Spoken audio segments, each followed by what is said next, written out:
معزز ناظرین، السلام علیکم ورحمۃ اللہ وبرکاتہ۔ اویکنگ نیوز میں آپ کا خیر مقدم ہے۔ سچ کا ساتھ میں آپ کا میزبان سید بختیار الدین قادری۔ آئے سب سے پہلے سرخیوں پر نظر کرتے ہیں۔ امریکہ کو قابل اعتبار بناؤں گا، تقسیم اور تفرقہ نہیں، اتحاد، شیطانیت ختم، تبدیلی کے لیے ووٹ ملا جو بائیڈن۔ دنیا بھر میں ڈونلڈ ٹرمپ کی شکست کا خیر مقدم۔ بدترین شکست کے بعد میلانیا ڈونلڈ ٹرمپ کو طلاق دیں گی۔ شام میں دھماکہ، 4 امریکی فوجی ہلاک۔ افغان فوج کی جوابی کارروائی میں 14 شدت پسند ہلاک۔ آذربائیجان نے آرمینیا سے شوشا شہر کا قبضہ 28 سال بعد چھڑا لیا۔ بہار میں RJD زیر قیادت عظیم کو اقتدار حاصل ہوگا۔ مودی نے سوچ سمجھ کر نوٹ بندی کا فیصلہ کیا تھا، راہل گاندھی۔ حج 2021 کے لیے رہنمایانہ خطوط جاری، حد عمر 65 سال مقرر۔ اب آئیں خبریں تفصیل کے ساتھ ملاحظہ کرتے ہیں۔ امریکہ کو قابل اعتبار بناؤں گا، تقسیم اور تفرقہ نہیں، اتحاد، شیطانیت ختم، تبدیلی کے لیے ووٹ ملا جو بائیڈن۔ امریکہ کے نومنتخب صدر جو بائیڈن نے کہا ہے کہ امریکہ کو ایک بار پھر دنیا میں قابل اعتبار بنائیں گے۔ اختلافات سے قطع نظر تمام امریکیوں کا صدر ہوں۔ مخالفین کو دشمن کی طرح نہ دیکھیں، وہ امریکی ہیں، امریکیوں کی طرح دیکھیں۔ نسل پرستی کا خاتمہ کرنے کی جنگ کا وقت ہے، لوگوں کو تقسیم نہیں متحد کروں گا۔ مڈل کلاس افراد ملک کی ریڑھ کی ہڈی ہیں، متوسط طبقے کو معاشی لحاظ سے مضبوط بنائیں گے۔ I accept this nomination for President of the United States of America. دنیا بھر میں ڈونلڈ ٹرمپ کی شکست کا خیر مقدم۔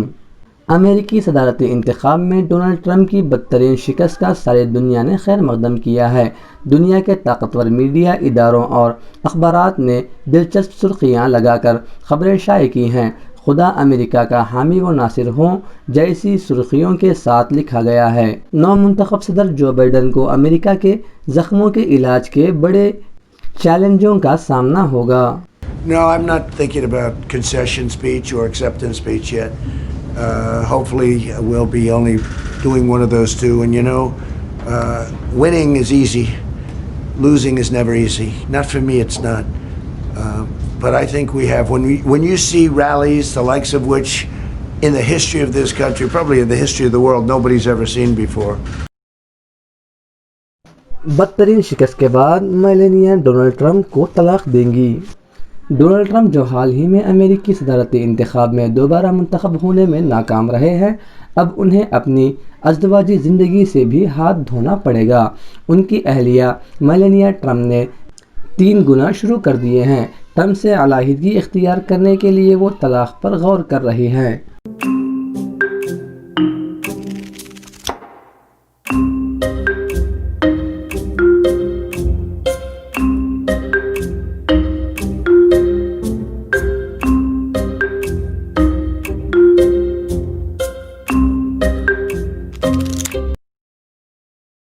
افغان فوج کی جوابی کارروائی میں 14 شدت پسند ہلاک۔ افغانستان کے غزنی صوبے میں شدت پسند تنظیم طالبان کے حفاظتی دستوں کی چوکی پر حملہ کرنے کے بعد فوج کی جانب سے کی گئی جوابی کارروائی میں 14 طالبانی ہلاک اور 6 دیگر زخمی ہو گئے۔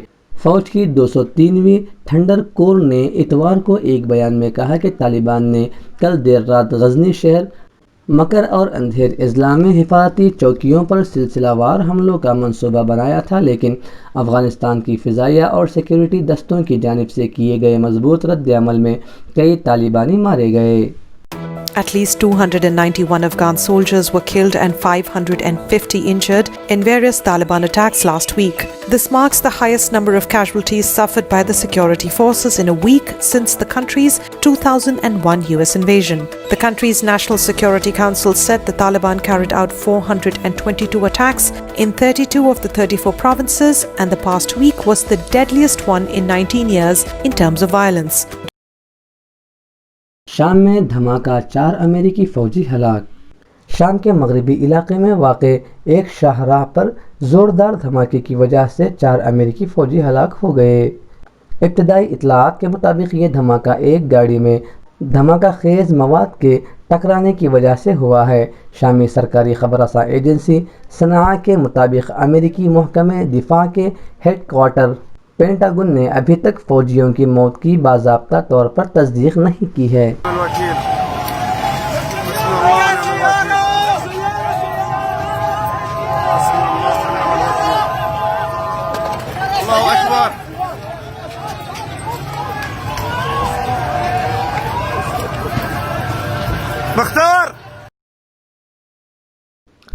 آذربائیجان نے آرمینیا سے شوشا شہر کا قبضہ 28 سال بعد چھڑا لیا۔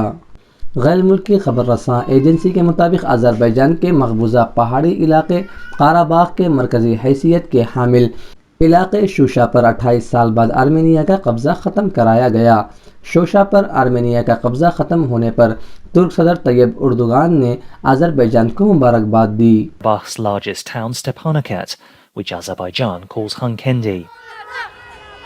In Azerbaijan's capital Baku on Sunday, the president's announcement prompted people to take to the streets. Many others leant out of their cars, tooting horns and waving flags to celebrate. بہار میں RJD زیر قیادت عظیم کو اقتدار حاصل ہوگا، جہاں ملک بھر میں پہلے ہی انتخابی نتائج کی پیش قیاسی کرنے والے تقریباً تمام اداروں نے بہار میں مہا گٹھ بندھن عظیم اتحاد کی شاندار کامیابی کی پیش قیاسی کی ہے۔ وہیں اب شہر کے ایک مارکیٹ ریسرچ و پولنگ ایجنسی ATG ریسرچ نے بھی راشٹریہ جنتا دل کی قیادت والے اپوزیشن مہا گٹھ بندھن اتحاد کو اکثریت ملنے کی پیش قیاسی کی ہے۔ آج نامانکن کے دن ہم اتنا ضرور کہنا چاہیں گے، پہلے ہم نے کہا ہے کہ پہلے کیبنٹ میٹنگ میں سرکار بنتی ہے تو پہلا دستخط جو ہوگا، ہستاکشر جو ہوگا، وہ 10 لاکھ نوجوانوں کو روزگار دینے کا ہوگا، جو کہ استھائی ہوگا، سرکاری ہوگا۔ دوسری بات میں یہ کہنا چاہتا ہوں کہ بڑے لمبے عرصے سے سمان کام سمان ویتن کی جو مانگ نیوجت شکشکوں کی رہی ہے،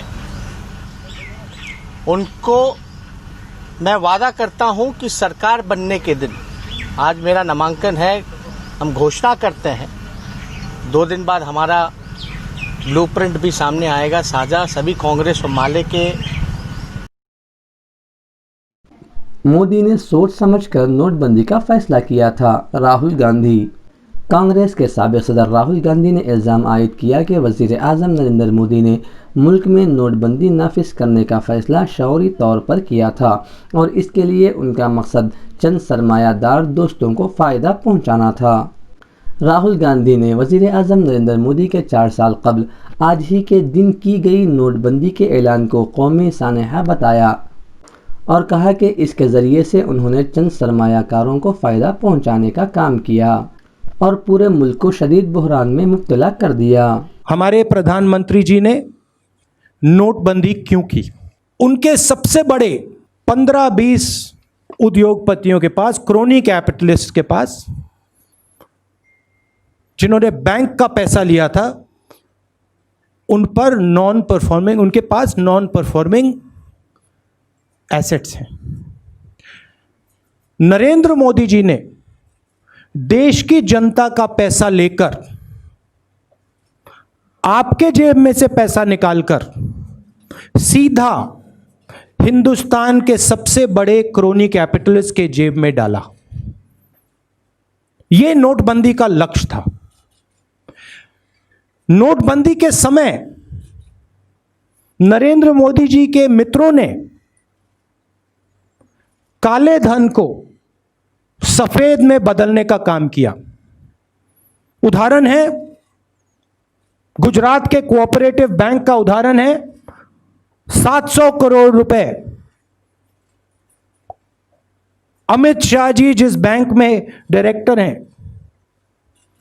700 کروڑ روپے اس بینک میں بدلا گیا۔ حج 2021 کے لیے رہنمایانہ خطوط جاری، حد عمر 65 سال مقرر۔ مرکزی وزیر اقلیتی امور و حج مختار عباس نقوی نے آج حج 2021 کے لیے رہنمایانہ خطوط جاری کیے۔ حفاظت کے ساتھ عبادت کے نعرے کے ساتھ اس کا اعلان کرتے ہوئے انہوں نے بتایا کہ اس بار سعودی عرب کی حکومت کی جاری کردہ ہدایات پر عمل کیا جائے گا۔ اس کا مقصد اپنی اور پوری دنیا کی صحت و سلامتی کا بھی خیال رکھنا ہے، جبکہ روانگی اور واپسی کے مراکز میں احتیاطی طور پر کمی کر دی گئی ہے۔ شروع ہوگا۔ ویسے 19 تاریخ کو حج ریویو میٹنگ دلی میں رکھی گئی ہے۔ ابھی بھی ہماری جو حج اور عمرہ منسٹرز ہیں سعودی عرب کے، ان سے بات بھی ہوئی ان کو۔ اس کے علاوہ ابھی ان کا جو سعودی کا نیشنل ڈے تھا، اس کے موقع پر بھی جو ہے وہ سعودی کے آفیشیلز ہیں، honourable his excellency ambassador of the Saudi Arabia, ان سبھی لوگوں سے بات چیت ہوئی ہے۔ مجھے امید ہے انشاءاللہ کہ حج 2021 اس بار جو ہے وہ ہوگا، اور جس طرح سے ہندوستان کے حج یاتری اس سے پہلے حج یاترا کرتے رہے ہیں وہ کر پائیں گے۔ یہ تھی اب تک کی تازہ ترین خبریں۔ بنے رہیں آنے والی تازہ ترین خبروں کے لیے۔ اب اجازت دیجیے اویکنگ نیوز ٹیم کو، اور سبسکرائب کیجیے ہمارے اس چینل کو۔ السلام علیکم ورحمۃ اللہ وبرکاتہ۔ شب بخیر۔